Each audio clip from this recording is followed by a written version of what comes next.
Hello, my fellow Alaskans. It is so good to see you all again this morning.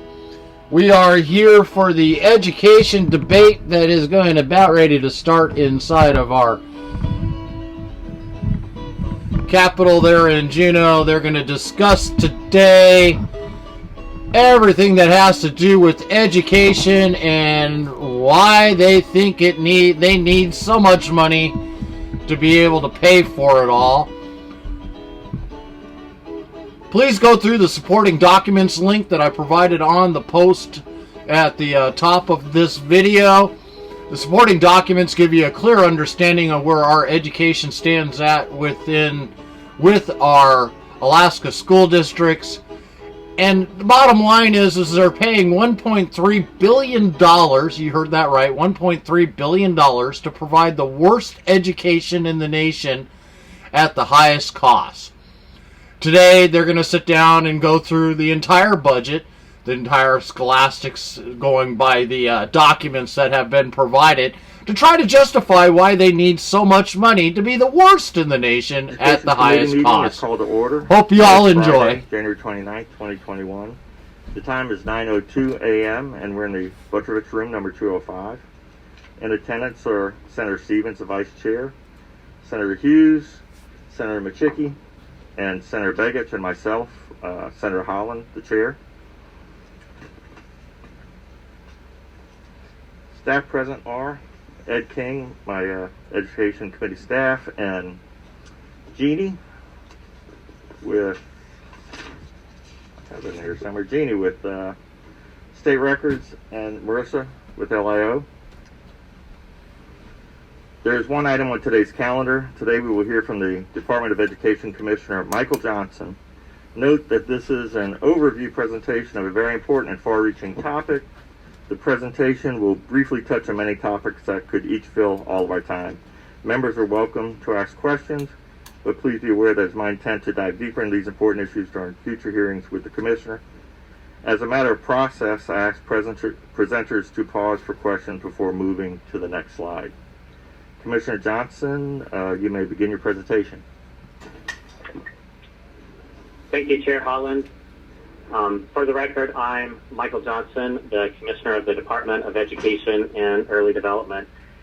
Thank you for the opportunity to appear before the committee this morning. It's an honor for us at the Department of Education to support the work of this committee on behalf of your constituents and all the students of Alaska, so thank you.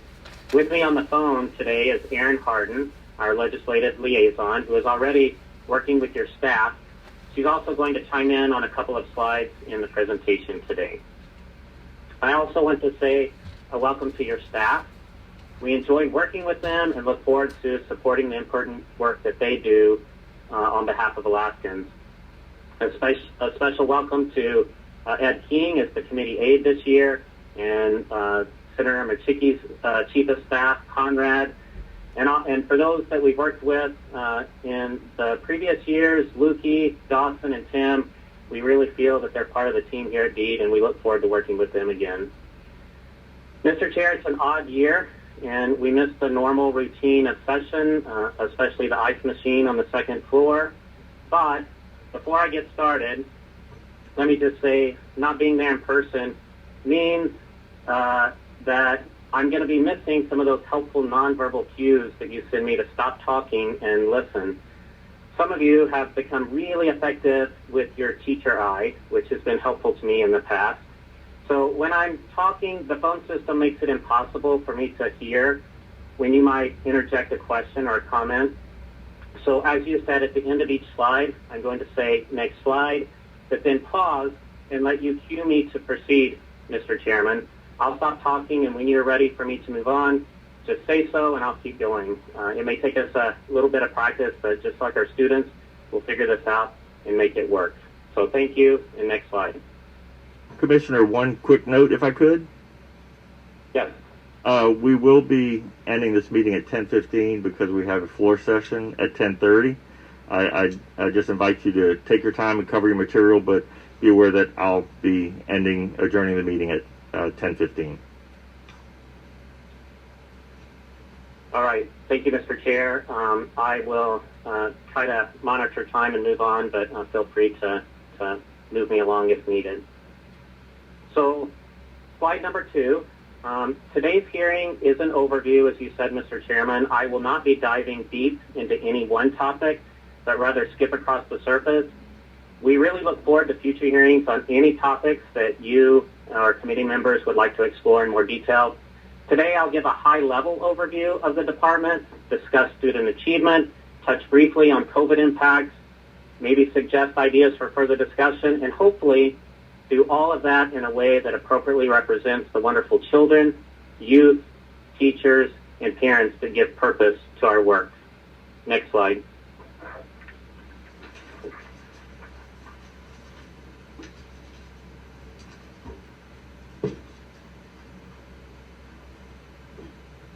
Next slide is up. All right, slide 3, the Alaska Constitution. So education begins and is maintained in the home. However, from a public policy perspective, it begins with the Alaska State Constitution. In fact, the Constitution is such an important document, it's worth me reading the brief section regarding public education. Article 7, Section 1. The legislature, by general law, shall establish and maintain a system of public schools open to all children of the state, and may provide for other public educational institutions. Schools and institutions so established shall be free from sectarian control. No money shall be paid from public funds for the direct benefit of any religious or other private educational institution.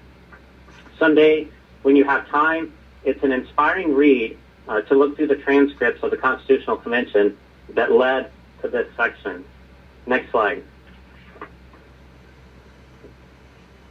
Next slide is up. Slide 4. The State Board of Education has adopted a very clear mission and vision statement. The mission is an excellent education for every student every single day. Our vision is all students will succeed in their education and work, shape worthwhile and satisfying lives for themselves, exemplify the best values of society, and be effective in improving the character and quality of the world about them. I particularly appreciate the board's vision statement and their wisdom to connect directly with you, the legislature, by using a statute for the vision statement. Next slide. Are there any questions? Please proceed. Thank you. So, slide number 5, for DEED to adequately implement the legislature's responsibility to maintain a system of public education, we have to be clear about our purpose here at the agency. In our daily work, we provide information, resources, and leadership to Alaska's families, schools, policymakers, and education stakeholders to support an excellent education for every student every day. Our presentation today provides examples of the information, resources, and leadership that we are providing at the department. Next slide.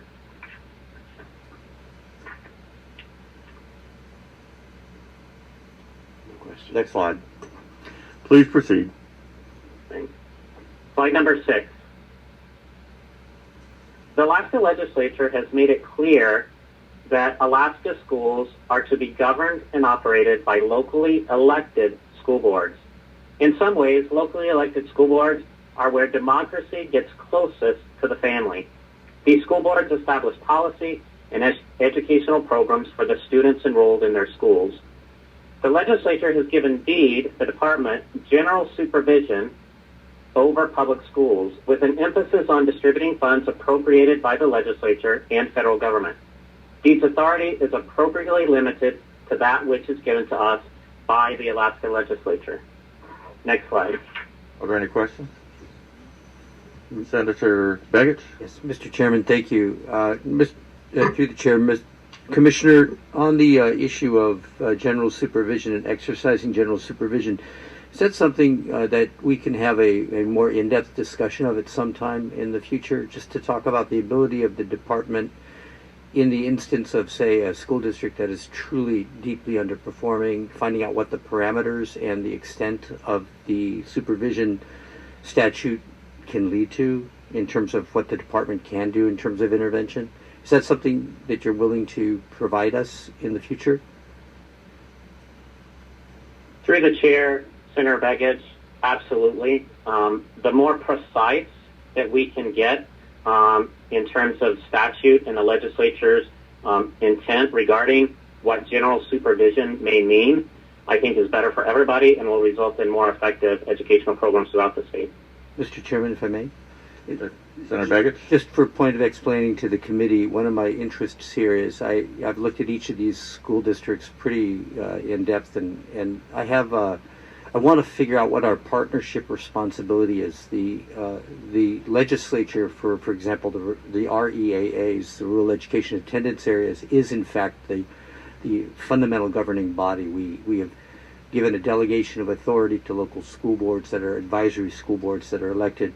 But in some instances, we've had some difficulty achieving educational outcomes in our EAAs, and I want to know what our responsibilities fully are, at least in terms of from the Commissioner and the Board of Education. And I don't think we've ever, at least not since I've been here, have had a discussion of that. So I'm hoping at some point we might entertain that discussion. And that's the reason I asked that question. Sure. Senator Stevens? If I could follow up on that. Good morning, Commissioner. Glad you're with us. Last night the governor presented his state of the state, and one of the issues he talked about was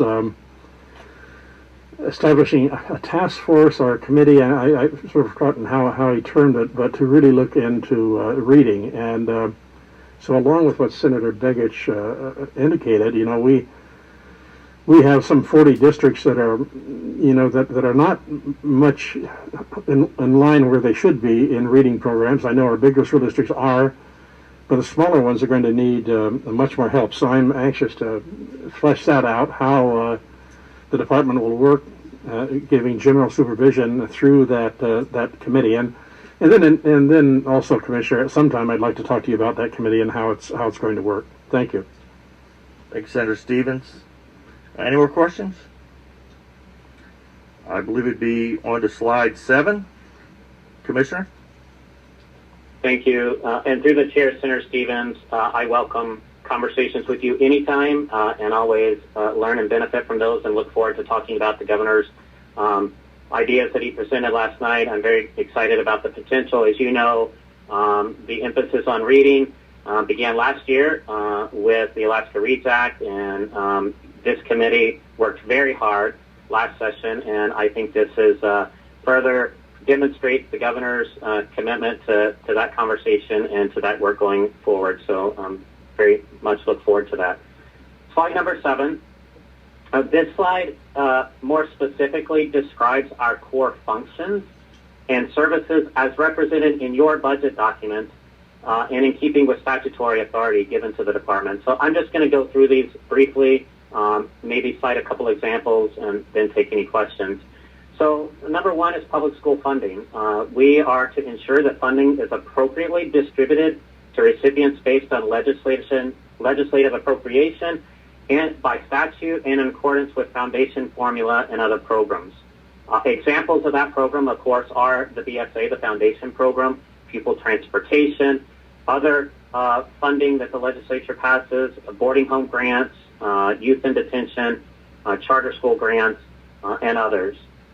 2, fiscal accountability, compliance, and oversight. We ensure the department effectively and efficiently manages state, federal, and other funding by providing comprehensive fiscal and administrative services. Examples include executive administration, that would be my office, administrative services, information services, school finance and facilities, who just have a lot of experience on that team, child nutrition, student and school achievement, teacher certification, and others. Number 3, school effectiveness programs assist school districts by providing programs, technical on-site and distant delivery support, and early intervention services in efforts to increase the statewide graduation rate. I want to emphasize that statute calls upon DEED to assist and support the instructional programs that are chosen and operated by local school districts. And Senator Begich, I think this one gets to part of the conversation that you look forward to having. Examples of this include, of course, the state system of support, Head Start and early education programs, pre-kindergarten grants, the Alaska Performance Scholarship Awards, and other grants. And number 4, finally, active partnerships. We provide opportunities for and collaborate with government entities and other public and private organizations to engage in active partnerships in pursuit of state educational goals. Examples include student and school achievement, early learning coordination, like Best Beginnings, Parents as Teachers, Alaska Council, State Council on the Arts, the Professional Teaching Practices Commission, Mount Edgecombe High School, libraries, archives, and museums, the broadband assistant program that goes out are other examples. And then later on in the presentation, I'll talk about our wonderful partnerships we have with other education associations and advocacy groups. Next slide. Any questions? Slide number 8, please proceed. All right. Slide number 8. Here's an organizational chart for DEED, which represents dozens of fantastic state employees that serve our fellow Alaskans. We are blessed here at the department with skilled and talented employees that can help support the work of this committee with expertise, experience, and information throughout the session. It is a privilege to work with each of them, and I look forward to you meeting many of them throughout the session. DEED has approximately 185 staff and distributes roughly $8.3 million per staff member in grants that go out the door to school districts. DEED is overseen by the State Board of Education. Alaska statute designates the State Board as the head of the department, and that's unique among other departments. And they hire the Commissioner of Education as the Chief Executive Officer of the department. Members of the State Board are appointed by the governor and are subject to confirmation by a majority of the members of the legislature in a joint session. DEED has 5 divisions. 1, Innovation and Education Excellence. That's our core K-12 education division. 2, Finance and Support Services. They distribute financial support to districts. 3, Administrative Services. That's our internal agency support. 4, Libraries, Archives, and Museums. Statewide support to public libraries and museums, in addition to the State Library here and Museum in Juneau. And then 5th, Mount Edgecombe High School, the state's residential boarding school in Sitka. DEED also houses 3 boards and commissions. They are the Alaska State Council on the Arts, the Professional Teaching Practices Commission, and the Alaska Commission on Post-Secondary Education. Each of those is overseen by a designated board established in statute. It's also important to note that ACPE appears under DEED for administrative and budget purposes, but by statute, DEED has no authority or oversight over the Alaska Commission on Post-Secondary Education. Next slide, please. Are there any questions? Senator Begich. Thank you, Mr. Chairman. Just to confirm to Commissioner, through the chair, to you, that there were 4 appointments that were presented to the legislature a couple days ago for the state school board, and those are the State Board of Education, and those are, we've reviewed those are the same 4 from last year, right? Commissioner? Through the chair, Senator Begich, there's 1 new name on there, Mr. Erickson. Okay, thank you, Thank you, Mr. Chairman. Are there any more questions? Please proceed with slide number 9. Thank you, Mr. Chair. Slide number 9. This slide is one that I hope that you'll print out, that your staff will print out, that you'll leave it on your desk throughout the entire session. The Alaska Education Challenge is an opportunity for all of us to focus our energy together for maximum impact for Alaska students. Over the last 4 years, parents, students, educators, policymakers, tribal leaders, partner organizations, and local school boards have stepped forward to answer Alaska's call to action to create a shared vision for improving our public education system. The result of that is the Alaska Education Challenge. These shared priorities are areas that we know will improve our education outcomes for students. You heard some ideas presented last night, as Senator Stevens noted, by the governor on these priorities, and this committee last year did great work around them. They are, number one, support all students to read at grade level by the end of third grade. Number two, increase career, technical, and culturally relevant education to meet student and workforce needs. And a shout out to Senator Stevens. I think civics education is still, if not more than ever, an important part of that priority. Three, close the achievement gap by ensuring equitable educational rigor and resources. Four, prepare, attract, and retain effective education professionals. And five, improve the safety and well-being of students through school partnerships with families, communities, and tribes. Next slide, please. Are there any questions? Please proceed with slide 10.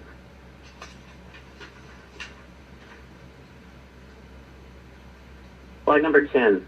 Mr. Chair, I'm going to ask permission to have Erin Harden, the legislative liaison, address slide number 10 and slide number 11. Ms. Harden? Good morning. For the record, this is Erin Harden, legislative liaison for the Department of Education and Early Development. Thanks for the opportunity to jump in and share a little bit about some of our legislative and constituent resources for the committee's awareness.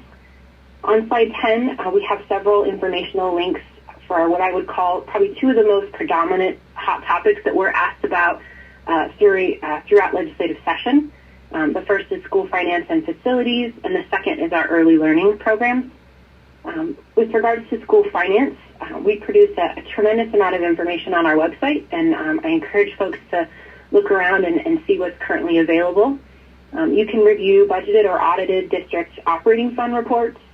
In addition, you can review the annual audited revenue report required under Alaska statute. We also produce annual foundation reports as well as historical reports and a number of informational publications. One example is one of our most, I think, heavily read informational publications this last fall was our FY2021 student count period and hold harmless provision white paper, which is hyperlinked on this slide for easy reference. With regards to school facilities, one fun fact to share is we have an online school facility database and map that folks can view, as well as post the annual capital improvement projects priority lists and a number of supporting informational publications. The annual capital improvement projects or CIP lists and determination process are a frequently sought item during session. Early learning programs are another hot topic, and so we have a number of dedicated web pages that help provide information about each program and or grants that receive state funding. We also recently produced a pretty detailed white paper on the Head Start program, which includes information about the state's new equitable funding formula, which was a result of legislative intent language that was included in the operating budget in 2019. I'll end this slide by noting that we have a very experienced and longstanding fiscal team here at the department who are available to provide the committee with any specific funding presentations of interest. And with that, I'm ready to move to slide 11. Are there any questions? Please proceed with slide 11. Thank you, Mr. Chairman. Continuing on slide 11, just highlighting a few constituent resources for the committee and public's awareness. The vast majority of calls received at our front desk and our webpage traffic are from constituents regarding teacher certification requirements. We have a dedicated team to support Alaska's educators with their certification needs here at the department and house many informational resources on our website. Those resources include online renewal options for educators, as well as access to mandatory trainings through the department's e-learning course catalog. Last year, DEED's e-learning program provided more than 60 trainings to districts at no cost to them and now serves more than 27,000 school district employees. The most heavily trafficked courses on the e-learning course catalog continue to be those focusing on school health and safety topics. And if any of your offices are interested in previewing the e-learning courses or the catalog, please let us know. In the fall of 2019, the department launched an online data portal specifically for Alaska's families entitled The Compass. The purpose of the online portal is to provide our families with important information about their child's school so that they can make the best decisions for their child's educational experience. The Compass presents school-level data that's reported to the department by districts in an easily accessible and understandable online format. Visitors can view a profile of their school. They can compare their school's performance data over multiple years. They can compare two schools and even explore educational options in their local school district and across the state. Last year, we expanded the information available on the Compass to include data relating to per pupil expenditures of federal, state, and local funds per the new federal education requirements in the Every Student Succeeds Act, also known as ESSA or ESSA. And with that, I'll turn it back over to the Commissioner to continue giving a high-level update on COVID-19 supports and guidance for schools. Thank you, Mr. Chairman. A question from Senator Hughes. Yes, thank you, Erin. I'm wondering on the Compass, the traffic that gets, and if it's, I don't know if you have any way to distinguish when you have hits on that site, whether it's parents and members of the public as opposed to educators who are asking it. And the second part of the question is, I'm wondering if you know or have gotten feedback that because of that, families have picked certain schools over others, if realtors have given that kind of feedback. Through the chair, Senator Hughes, thank you very much for the question. We can monitor general traffic on the Compass by website hits and visits. Right now, I don't believe we have a method of tracking what type of visitors they are, as you suggested, but when we launched the Compass, we have a kind of an informational survey box where folks can connect with us and let us know and share any feedback. And so I think that's a great idea to take it back to our team to see if there's a way that we can kind of expand and better capture folks who are visiting the site. Are there any more questions? I believe it would be back to the Commissioner on slide 12. That's correct. Thank you, Mr. Chair. So slide 12. Thank you, Erin. And just as we move on, I just want to again say the Alaska Education Challenge is a great resource, and I look forward to future hearings on each of those priorities and how we can all work together to advance them. COVID-19 is, I hope and pray, a temporary reality for our students. Likewise, I hope the opportunity to reimagine public education is not temporary. We have and will continue to learn many lessons through this challenge. Our responsibility is to dedicate ourselves to a stronger and better public school system out of this trial that we've all been through. Our teachers, administrators, parents, and so many others have embraced this opportunity to reimagine our public schools. Though it has been a difficult season, the view ahead looks very exciting. During these challenging times, DEED has remained committed to providing an excellent education for every student every single day. And I want to say that everything I will say about a COVID response is based on exceptional partnerships we have had with others.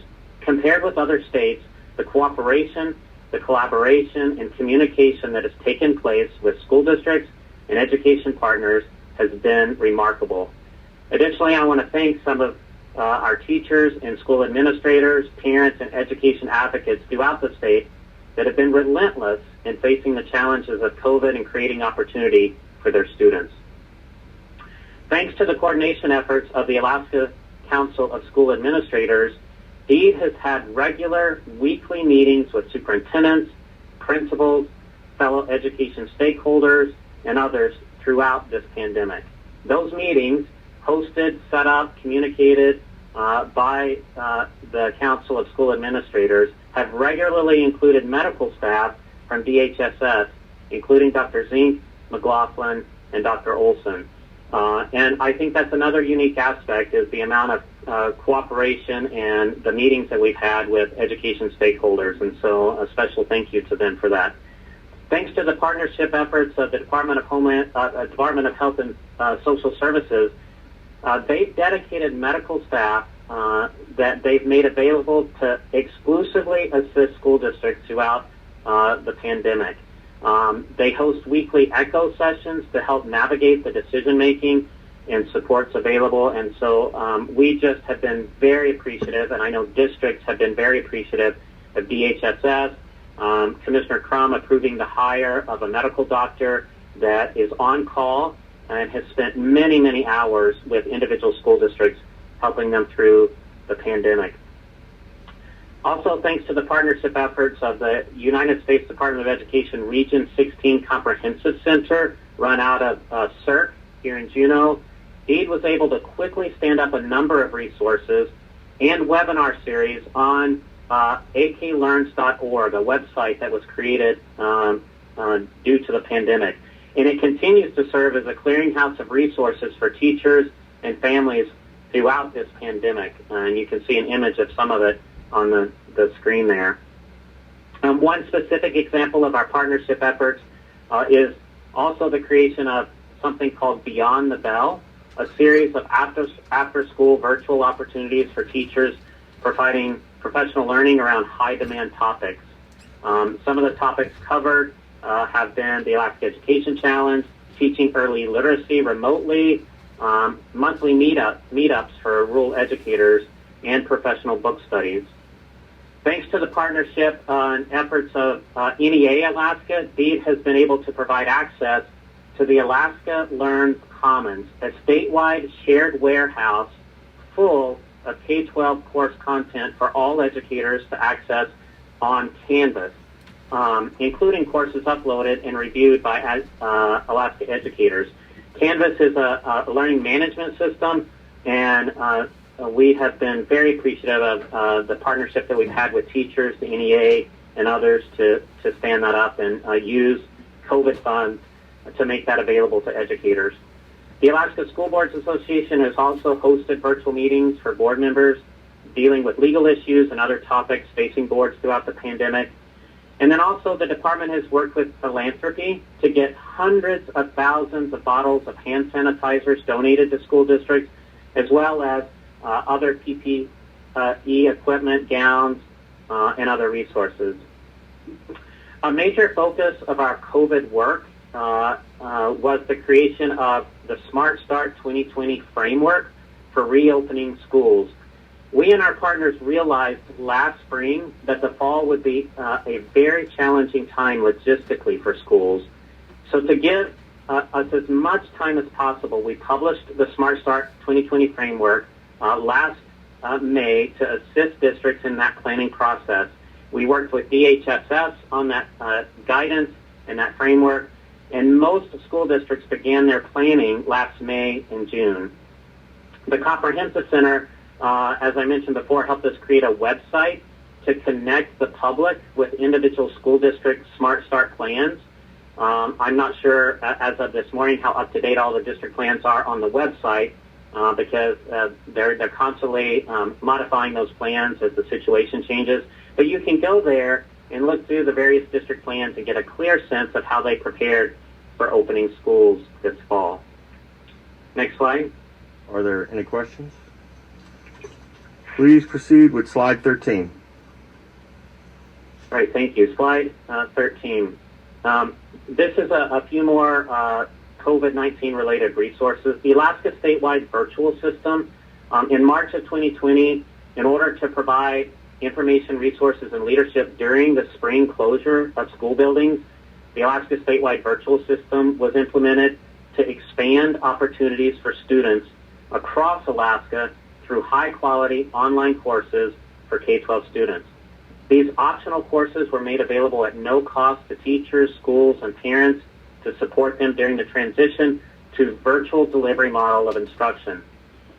The Alaska Virtual System also provided training and professional development in the area of virtual instruction to over 190 teachers across the state in preparation for possible remote and blended teaching and learning environments during the current 2020-2021 school year. To date, 36 districts have requested access to the Alaska Virtual System platform and content to support a variety of teaching and learning delivery models this school year. As I mentioned before, Canvas in August of 2020, CARES Act funds were used to purchase the licensing necessary to provide a Canvas account for every teacher and student in the state. Canvas is a web-based learning management system and is used by schools to manage digital learning. It's managed by educators to create and present online learning materials and assess student learning, and by students to engage in courses and receive feedback about skill development and learning achievement. DEED provided account access as an additional tool and an asset at no cost to school districts, teachers, and students, and this was our partnership with the NEA. DEED is still partnering with the NEA and Alaska teachers to provide access to the AK Learns Commons, a statewide shared warehouse full of K-12 course content for all educators to access on Canvas, including courses uploaded and reviewed by Alaska educators. To date, there are 23 districts using Canvas and nearly 70,000 individual teacher and student Canvas users statewide. There are more districts, 4 and counting, that are in conversations with us at the department about joining Canvas and utilizing that for their students. And we are working on using additional CARES Act funds to secure the license for a second and hopefully a third year. Teachers are helping to build this from the classroom up rather than the other way around. So it's a community of educators that are reimagining the possibilities before us, and look forward to seeing how that develops. In terms of enrollment counts, as you know, enrollments shifted as a result of the pandemic. DEED's school finance team is working hard to finish a review of FY2021 actual student enrollment data submitted by districts through the OASIS collection. We anticipate having the final enrollment numbers by the end of this month, except for the intensive special education students, which is a little bit different process. As of December 18th, when we presented, we showed a decrease of about 13.1% in average daily membership, and about that same amount of increase in terms of student numbers in correspondence.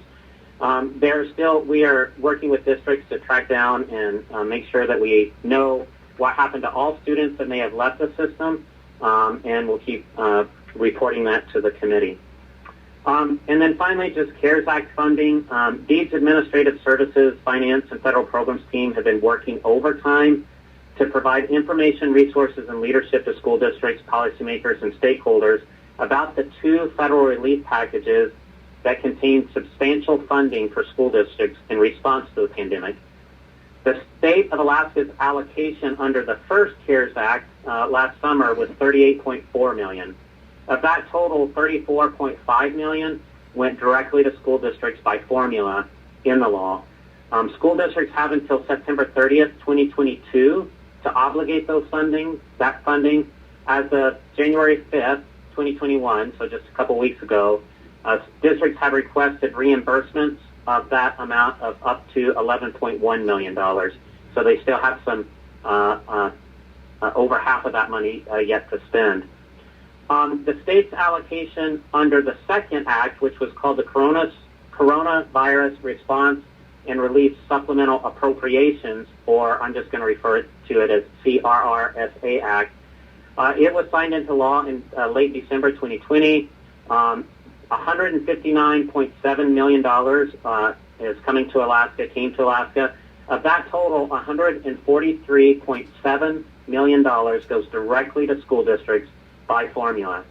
School districts will have until September 30th, 2023 to obligate that money, and the application process that we are required to go through for districts will be available on February 15th for that second pot of money. On our website, for you and your staff, are allocation spreadsheets by district for both the first CARES Act and the Crrsa Act funding. The Crrsa Act expanded the list of allowable activities and includes addressing learning loss, summer programs, school facility repairs and improvements, and improving air quality. It's very flexible money. DEED would welcome any opportunity that the committee may want to dive into the school enrollment counts, associated foundation funding, federal leave, and other aspects of our COVID response at other committee meetings. Next slide. Are there any questions? Senator Hughes? Yes, thank you, Mr. Chair. And I have actually on two subject areas, Mr. Chair. The first on the virtual system, and then secondly on the funding. But I'm going to ask the second one first, I think, because it's a little bit probably an easier yes/no type answer. Is DEED tracking the accounting of the money used so far, and will you be reporting to the legislature how those CARES Act funds are being used by the various school districts, or is that something we'd have to get from the individual school districts? Commissioner Johnson? Through the chair, Senator Hughes, so the answer to your question is the acts both require some reporting, and through the reimbursement process, DEED gathers data on how they're spending money. It may depend on the level of detail you want, but we are collecting money on how those monies are being, when they ask for reimbursement, we get information on how they spent that money. Thank you, Mr. Chair, and if we could get that information at whatever level they have, I think that would be insightful. And may I go on with my second question? As you know, Commissioner, I started a few years ago trying to help develop a more robust virtual system for our students, and I regret that we weren't more successful a few years ago because a lot of students have had a hard time during the pandemic. And had our system been better, I think it would have been a better experience and better education for our kids. And I know the districts were doing their best and working hard to try to shift and provide online learning, but I know, and it perhaps improved, but I was helping my granddaughter one day, first grader, and I was shocked how poor the material was, and how a little child would stay tuned in to what was going on. It was a white screen with black print. There was no color or animation or anything that you think might be helpful for a first grader learning to read, learning to add and subtract, etc. When I know that there's a lot of good programs out there that you can walk into any kind of department store and buy online learning programs for the computer. So I was kind of or access through websites. So I was kind of surprised, and I do recall that you had a contract with Florida, and I would just like your insight, because I think parents and families might cringe if we want to work on a virtual school platform, because it was such a a lot of students were turned off by it.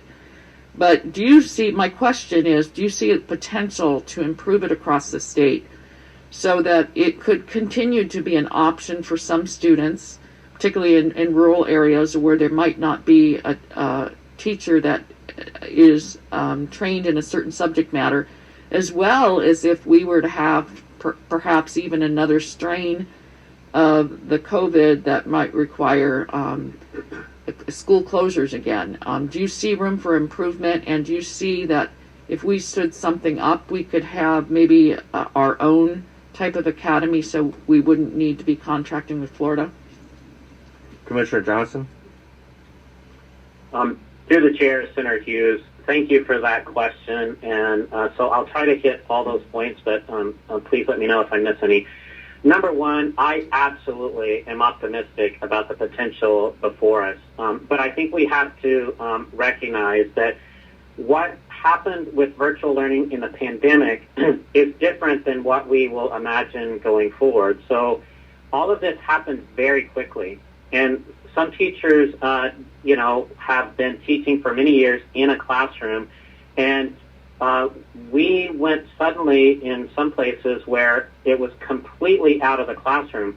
Virtual learning does not mean non-in-person instruction.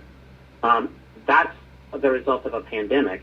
Virtual learning can happen in the classroom with a teacher, and it's a method of delivery. And so, yes, we will grow and learn, and I'm very excited about our opportunities. We have teachers around the state that have been working very hard to improve those experiences for students and teachers. The Canvas platform is both it's a place for instruction to happen, but it's also a place for training to happen so that we can equip educators better to use those kind of resources. And then all around the country, people are working on improving that student experience, that user experience for various virtual opportunities. And so I would say that I don't want people to base their reimagining public education based on our past experience. I just want us to build on that experience and think of new and better ways to do it. The other thing, Senator Hughes, that I would say is we know from enrollment projections next year that some families are going to choose to continue either a home-based model or a hybrid model, all in partnership with their local school district. So this is not non-public experiences. Families still want to be connected with their local public schools. And so I think going forward, we're going to find that families want some of the flexibility that they've experienced over the past year, while having more opportunity for in-person learning and connecting with their local school. And we already have some great examples of that around the state. Massachusetts Central is a model that was in existence long before the pandemic that allowed families to partner with a local school, a local building, with their local school district, and yet take advantage of some of the flexibility and opportunities that come with virtual learning. Are there any more questions? Senator Begich? Thank you, Mr. Chairman. And through the Chair, Commissioner, I've a couple of questions for you. The first is a simple one. What was the cost of the statewide license purchase? I'm just curious what that cost under the Canvas Learns Commons footnote. Commissioner Johnson? Through the chair, Senator Begich, I don't have the exact number. The Canvas contract for the virtual learning platform was around $1 million, I think. And we also contracted with a teacher in Anchorage to help implement that and develop it from the classroom up. But we can get you the exact number and even a copy of the contract if you'd like. Senator Begich, question number 2. Thank you, Mr. Chairman. When you talked about the enrollment counts, I have some concerns about that. I've managed to listen to a little bit of the teacher retention efforts that you guys have been diligently pursuing over the last 7, 8, 10 months, actually 10 months now. And, part of our discussion and part of Senator Costello's constitutional amendment she proposed last year or the year before was to find a way to kind of stabilize funding for school districts so that teacher recruitment could occur in a more effective way, because we obviously, we don't get our budgets out till late. Our budgets are constantly changing. So I'm really, really interested in how we're accommodating what are clearly an anomaly in school enrollment counts and how we're going to account for those to ensure smooth transition between last year and next year with school districts, so they don't once again find themselves in this never-ending cycle of being unable to recruit teachers because they are unable to know what their future looks like. So what is the department doing to really smooth out those enrollment counts, or is there anything you can do, or does that require us to do something legislatively? That 3 very complex questions, and curious what the answer would be, Mr. Chairman. Commissioner Johnson? Through the chair, Senator Begich. So the last part of your question was what can the department do to smooth out enrollment counts? Families, I think, have, we encourage families to make the best choices that they can for their students. And so where they enroll their kids is somewhat out of our control. However, two thoughts come to mind that you mentioned in terms of next year. One is the enrollment shifts. One reason that impacts school districts is because the state funds correspondence students and brick and mortar students differently. And yet, I think the future, but even in the past, before the pandemic, we recognized that, some students may elect, especially in high school, to take an online course. And so is that a correspondence student or is that a regular brick and mortar student? And I think a student is a student. And so part of stabilizing is to make sure that students are funded fully through the formula, regardless of how they choose to access the public education system. Secondly, as you heard, districts have received a substantial amount of relief from the federal government. That may not address all the needs, but we're also monitoring the Biden administration's proposals for another round of relief that can hopefully help us stabilize, especially going into next year, as we have discussions on other ideas or efforts that the legislature may want to consider. Thank you, Mr. Chairman. Any more questions? I will apologize to the public and when viewing this. We have a bit of a technical difficulty. We're working through the presentation on the screen behind us, but slides are available on the BASIS website. So I believe we're on slide 14. Question from Senator Stevens. Thank you, Mr. Chairman, and thank you, Commissioner. I, again, really appreciated a couple of the issues the Governor, much of his speech last night, all of it, but two issues that really struck me as important and difficult for your department to complete. The first was the reading office in your department, under your control, that would coordinate all the districts in bringing children up to speed on reading. We know many have fallen behind because of the being out of school, and the second issue is summer school. We have so many ghost students who've disappeared, and we'll try and catch them up during a summer school. Both those issues are going to be very expensive, and so my question is, is the cost of those two programs, the reading and the summer school, is that going to be covered under CARES and CRRSA, CRRSA, or will there be additional funds needed to accomplish those two issues? Commissioner Johnson. Yeah, to the chair, Senator Stevens, thank you for that question. I'm excited about both of those opportunities, and the governors, so both CARES Act included money specifically set aside for governor's offices around the country. And so there's those funds.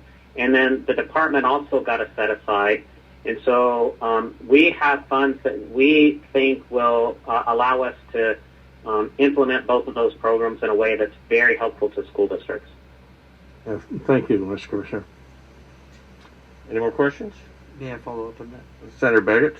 Thank you, Mr. Chairman. Commissioner, through the chair, Commissioner, does the proposal that the governor has made around the reading proposal he made last night, does that also include, given all the work we did on connecting reading to early education, does that include an early education component or not? Commissioner Johnson. Through the chair, Senator Begich, there's details to work out, but I think a general statement is that his comments last night about reading are a continuation of, the commitment he demonstrated working on that act last year and the importance of reading for all kids. So I think it'll hopefully, the plan is to address everything needed for a student to learn to read proficiently by the end of third grade. Mr. Chairman.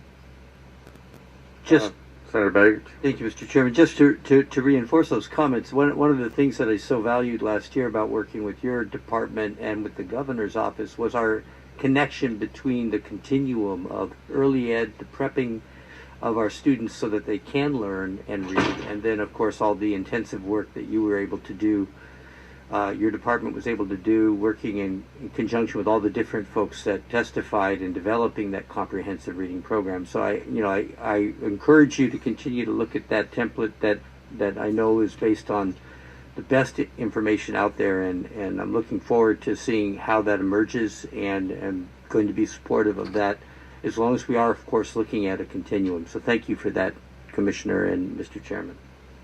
All right, any more questions?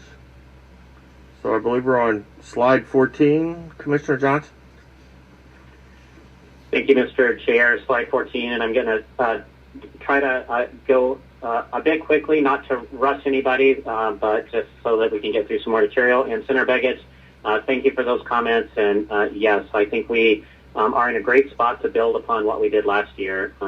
And I think the governor recognizes that too, so I appreciated his comments also.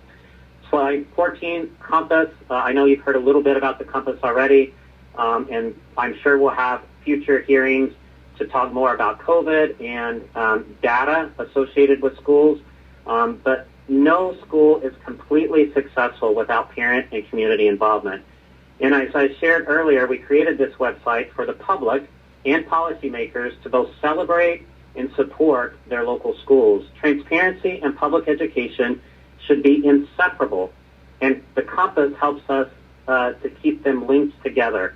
So you can find achievement data, financial data, contact information, and compare and contrast different schools, and we hope to continue working with school districts to build that, to put information on there on the many great things that happen in our schools every day that may not be captured by standardized assessments.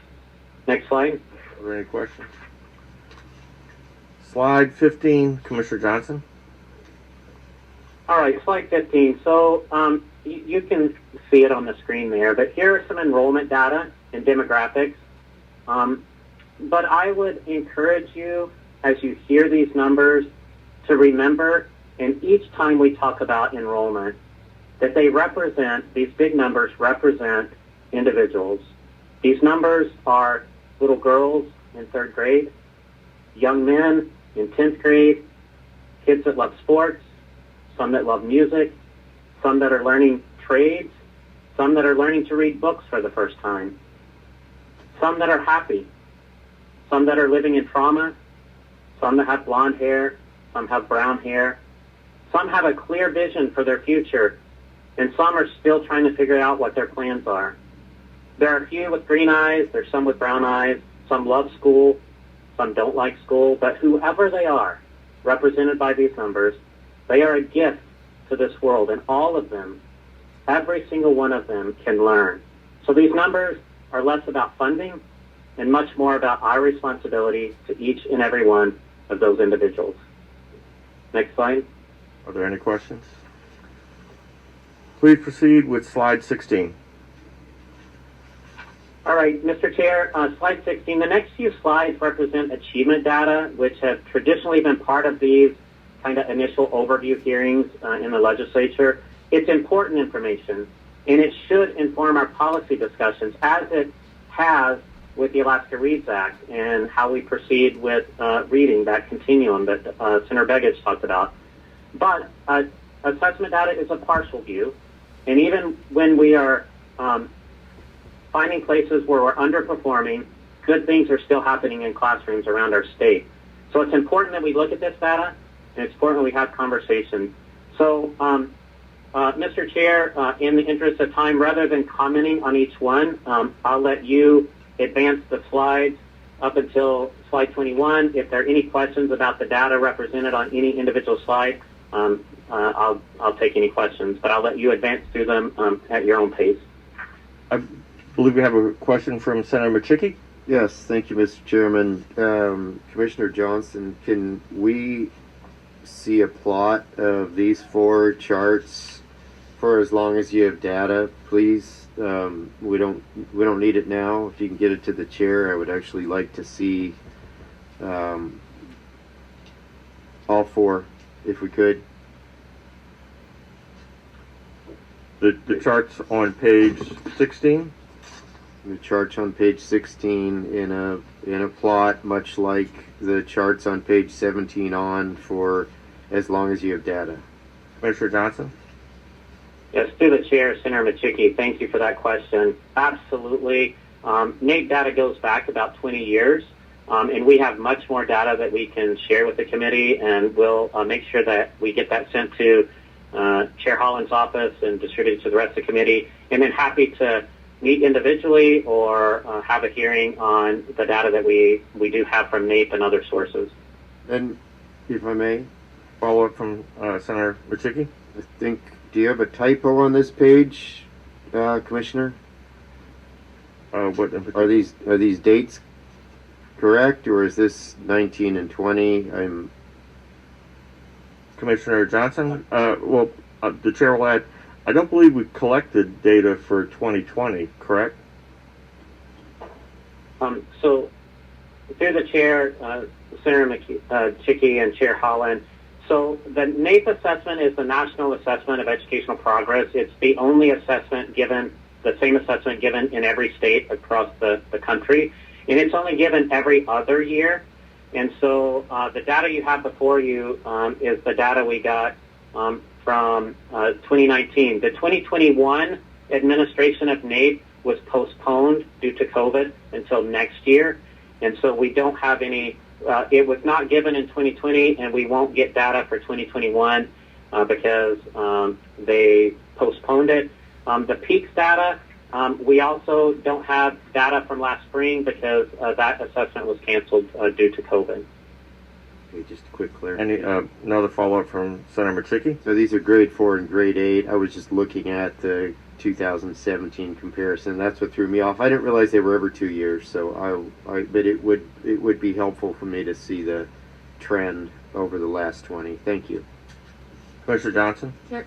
Oh, sorry. Question Real from. quick, I know we're running out of time, but just on page 17, I want people to notice that on the left, the 4th grade reading, and why the read by 9 is so necessary. There's not a single state that we're ahead of. We're tied with New Mexico, and every other state is ahead of us. So we've got work to do.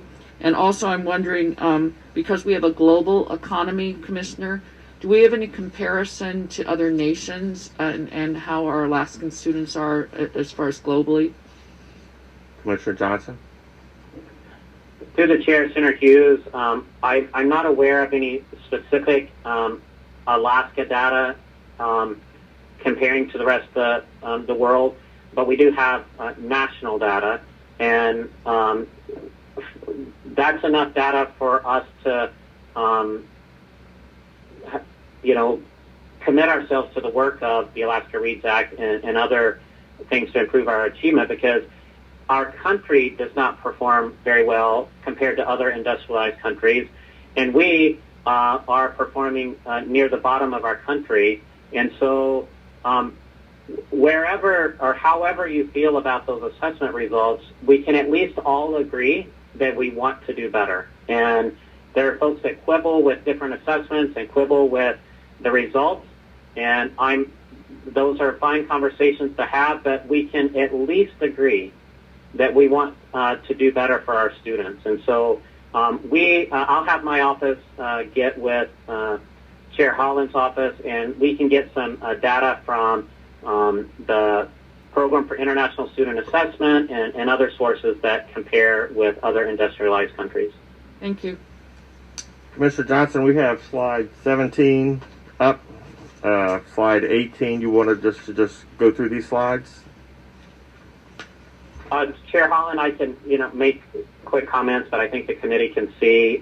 Basically, to summarize each of these slides, we must not be satisfied with what we see on these slides. We just have to be so dissatisfied that we'll do whatever it takes to improve those outcomes for our students. Alaska students, because of our lifestyle up here and so many other reasons, should be performing at the top of our country, and there's no reason that they shouldn't be. And so I look forward to working with this committee and school districts and others to realize improvement. I will again apologize to the public for not having our audio video aid up and running behind me, but all of this information, I believe, is available on the BASIS website. So if there are no questions, I believe we'll march on to slide 21. Commissioner Johnson, we're on slide 21. Thank you, Chair. And so slide 21 and 22, those previous slides were the NAEP assessment, the National Assessment of Education Progress. These represent the PEAKS assessment, and this is an Alaska-specific assessment. It's required by the federal government for us to receive tens of millions of dollars in federal funding.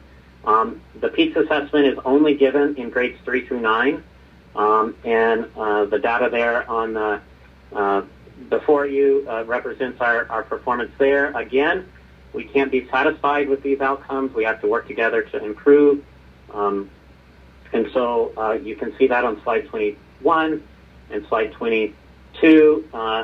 And I think, it's a call to action. So when you're ready, I will move on to slide 23. Are there any questions about slide 21 or slide 22? Maybe just a comment, Mr. Senator Begich? Commissioner, I think this was exactly why we were pursuing the work with the governor. I think your commitment, the governor's commitment, my commitment to ensuring that all Alaskans have access to the ability to learn is the bottom line. Senator Hughes has proposed legislation as well that reaches that point, as has Senator Stevens. And I think we're all committed to trying to change these scores. We have to change these scores. So I just wanted to thank you for not shying away from putting them out there and for us, really addressing them here in this committee. Thank you, Mr. Chairman. Thank you, Senator Begich. Commissioner Johnson? Thank you, through the chair, Senator Begich. Thank you for that. And as I said before, transparency in public education should be inseparable. And though, these are not the results we want, it's not because folks have not been working hard. There are teachers, educators, parents, students that have been working hard. We just have to be dissatisfied with what we see and collectively work together. And I appreciate working with the Senate Education Committee last year, and I'm looking forward to this year because it's an opportunity to come together, focus our energy on some shared priorities as represented in the ACAD Challenge, but also, and just as importantly, to show our students what it looks like when people of diverse opinions and views come together around a shared priority and commit to achieving a goal. And so I look forward to doing that for our students, both in the content and in the manner in which we do it. From the chair, Commissioner Johnson, did you want to move to slide 24 and kind of wrap it up? We're probably getting close to about 5 minutes from ending this. And you have a bunch of questions on slide 24 you might want to discuss.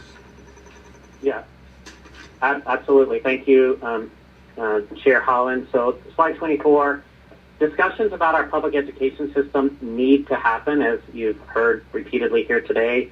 And even as we have discussions on the economic future of our state, our students are worth vigorous deliberations about their educational opportunities.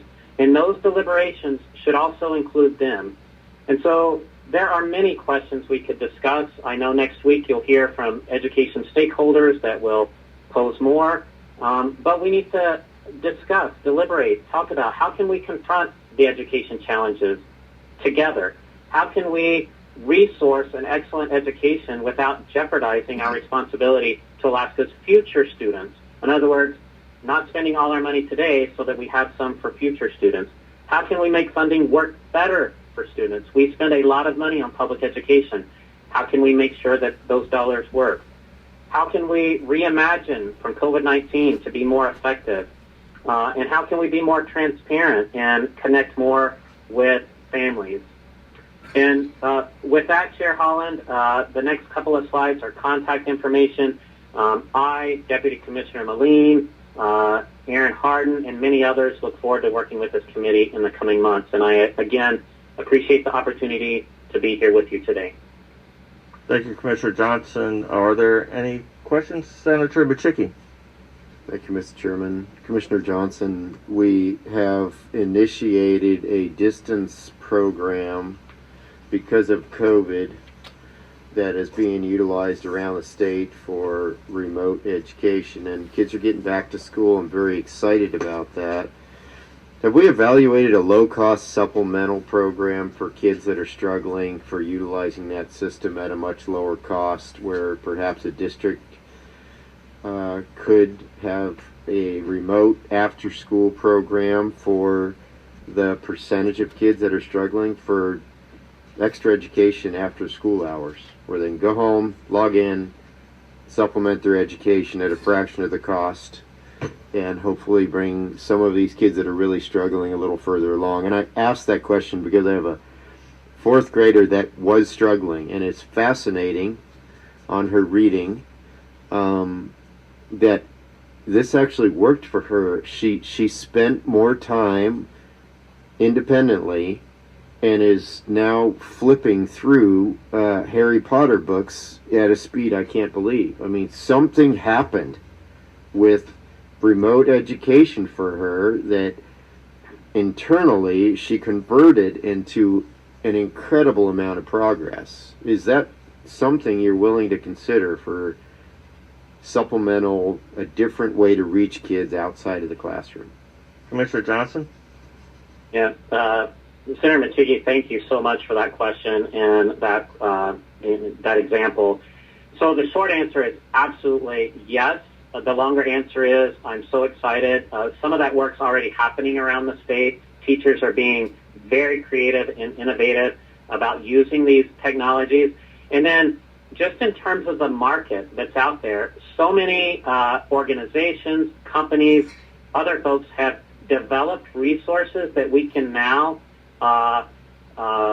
deploy for all sorts of students to help them, everything from apps to programs, and then we are working on some summer learning in a box kind of programs that we can help districts and families and other people with, other folks with. And so, yes, absolutely. And I'll just, one more plug for reading. When we went into this pandemic, we knew that the students that could read were going to benefit far more from online learning options than the students that couldn't.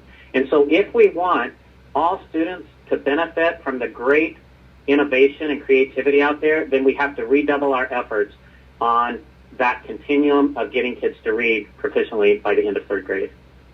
And one more comment or question from Senator Begich. Thank you, Mr. Chairman. Just a quick request. I was going to ask it as a question. We don't have time for an answer, but could you please provide the committee how COVID has impacted IEPs and federally mandated services? You mentioned that on page 15 of your presentation. Don't need an answer, but I think we'd all benefit for knowing how you've been addressing, those special services and the federal relationship to special education. Mr. Chair, I have a question too. And Senator Hughes. And I don't expect an answer to this, but while we have the commissioner and it's so related, I'm hoping that DEED is doing some kind of analysis, and it will be forthcoming, I'm assuming, as far as student learning during the pandemic. And then in that analysis, what worked, what didn't work, and that will help us as we build a more robust virtual platform for use. But I am really concerned about the gap increasing, the achievement gap increasing during the pandemic. So are you analyzing that, and will that be available later, and then what works and doesn't work? Commissioner Johnson, would you like a 30-second wrap-up? Yeah, 30 seconds, Senator Begich. Yes, we will get that information. Our SPED team have been having throughout the pandemic weekly meetings with SPED providers around the state. Senator Hughes, absolutely. We contracted with NWEA, who administers the MAP assessment. 96% of our kids in the state utilize that. And so we've contracted with them to help us understand what's happened over the last several months. Commissioner Johnson, thank you for your time today. I'm certain we'll have you back. I apologize for cutting this meeting 15 minutes short. I apologize for the problems with our audio-video. Our next meeting will be on Monday, February 1st. We'll hear from representatives from the Alaska Council of School Administrators, Association of Alaska School Boards, and the National Education Association. Is there any other business for today? Hearing none, thank you all for your time. This meeting is adjourned at 10:14.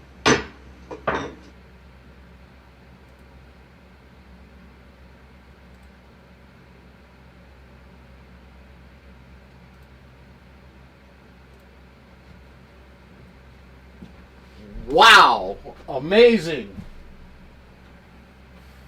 hopefully I had enough of you guys sit through this thing today. It's pretty amazing what I got to listen to, what you just got to listen to. Excuse me. I made the mistake. I got a hold on just a second. Got an espresso machine, a machine brought into my place today that is just covered in perfume. Being allergic to all that kind of stuff just really kind of makes it hard to breathe. Anyways, with the education, got to listen to the funding, what they want to have. They did point out that the virtual classrooms, depending on which program you enrolled your children into, was either successful or it wasn't successful. As I've been pointing out now since last year, that the virtual school programs that the brick and mortar schools created based on their brick and mortar style of teaching, which was already failing our students for the last couple of decades here in Alaska, we have the worst results in the nation. We are tied with New Mexico for the worst in the nation right at the moment for getting an education. No shocker, no surprise. I have been screaming about that for years now. They did point out that the virtual school programs, the ones that are through established homeschool programs that have been being used for the last couple of decades here in Alaska, are being very successful right now. They are graduating students at record numbers early, that students are excelling in these established homeschool programs. But the ones that the brick and mortar schools created, based on their brick and mortar style of teaching, is failing our students. We have the worst statistics in the state and throughout the entire nation out there. No surprise. $1.3 billion is what we spent on education last year. 1.3 is what we paid basically the year before. That was after a little less because they had increased it by an additional $30 million for early education this last past year. They received $155 million of COVID Crrsa Act money. They are using that money for whatever the hell they want. It has nothing really to do with dealing with COVID. They were talking about using that money to establish climate change programs within the school. Use it for whatever they want. This is not what that money was intended for, but that's what our school districts are using it for. No accountability for it whatsoever. They're proud of providing the worst education in the nation. It seems like it doesn't appear like they really care to change that at all. Nothing about today's discussions are about what they can accomplish or how they can be held accountable for the education they're providing through the dollars that they're receiving. So in other words, the bottom line is they can continue to provide the worst education in the state throughout the entire nation and continue to receive the highest funding in the nation to be able to achieve that major accomplishment of being the worst in the nation. I'm glad I was able to be here today to be able to live stream this to you. It is thanks to your support that this is happening. Without your support, I won't be able to continue to keep live streaming these things. People think that this is all done basically free of charge, and I did for the longest time, but there's a choice I had to make, between actually doing my real live job to earn an income or do this on a voluntary basis. I have done both. This summer I turned it into an actual media company. I did that actually around January of the year when I had just planned to announce that I was actually a bona fide legitimate media company with all licensing and licenses to be able to do that. COVID hit, and I just didn't have the heart to ask anybody out there for your guys' support to continue to keep growing this as I have been. But as of July of this year, I've been asking people out there, you, my followers, to help support what we are doing here. With your support, we have done a lot of major improvements to what we do and how we are providing it to you. High-quality microphones, upgraded cell phones to the latest and greatest so that we're able to produce the highest quality video content to all of you. Television sets that have the ability to be able to send our broadcast live through the web and wirelessly from our laptop to the computer, through the computer to the TV, so that we can be able to live stream these gavel-to-gavel events, which they are no longer doing on Facebook or any other social media platform out there. The only way you can be able to watch this is to go directly to AlaskaLedge.tv's website and watch it live there, or be one of the fortunate few Alaskans that are still on a regular style cable service that still provides gavel-to-gavel channel. Living out here in the valley, MTA eliminated their cable style service to us out here about a year ago. They no longer provide anything that has the ability to get gavel-to-gavel. You have to go and pay for a specialized streaming service out there like Prime TV. Not quoting, saying that Prime TV actually provides gavel-to-gavel. I have yet to find anybody out there that actually provides that channel through any of the major live streaming services. If you know of some, don't hesitate. Put that down into the comments. I will definitely look into it so that I can be able to get it streamed without having to use a laptop to be able to do it. Once again, this was the Education Committee discussing the budget for the upcoming 2021-2022 school year. No reductions were talked about within this. In fact, it was suggested more than once that they need to increase the funding of the $1.3 billion that they're already getting. The $155 million in Crrsa Act money that was given to our school districts here in Alaska, and that money that they're supposed to be using to help allow students to be able to go back into school, they're using it for programs like climate change. Get real. It has absolutely nothing to do with the COVID virus, but let's start a whole brand new program and let's make it expanded so that we will teach our children climate change. Did you see the new library's curriculum for their reading agenda? It's they got a book that is there, and it's that is a part of their reading list this year. Why America is Racist. Let's count all the ways throughout history why America is the most racist country in the world. And I was absolutely shocked. I've done a little previewing of that actual book that they are in the required reading that they are currently doing there. And it's basically saying that whether you like it or not, every American is systematically racist. And I hope you know, you're a racist, I'm a racist, everybody's a racist under the new standards that the curriculum that they are putting out there is displaying to all of us. Indoctrination into the far left's agenda is definitely running full steam ahead.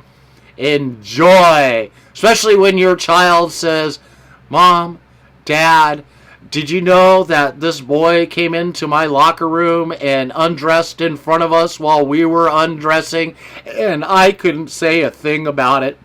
All of that has now been acceptable here within our school districts.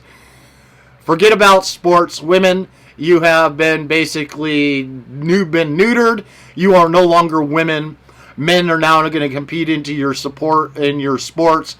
Forget about getting any record-breaking records or getting scholarships anymore, because it will now be going to those men who call themselves women.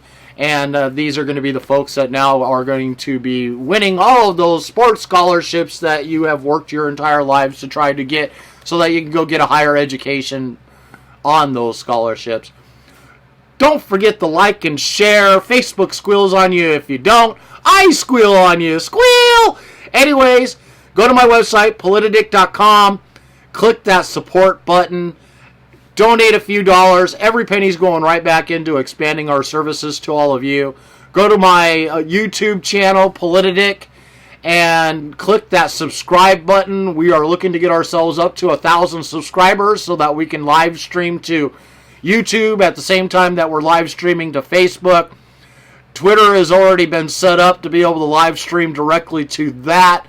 One of our next big investments is going to be to a restream service so that we can stream to all of these media channels at the exact same time. Soon we'll be having live Zoom broadcast where we will be doing Zoom along with showing other different videos and bringing in special guest commentators to go along with the agenda that we may be doing on that particular day. Thank you all for joining us here today. I may or may not be back this afternoon for the second round that is going to be happening in the Senate for their next committee hearing. It all depends on work and how quickly I can go and get it done and be back here to be able to do that. But if everybody that's out there that follows Politadick was to donate, say, $5 a month, the cost of a cup of coffee, go and click that support button on our website at politadick.com. If every single follower was to do that every single month, I would no longer have to go out and work anymore.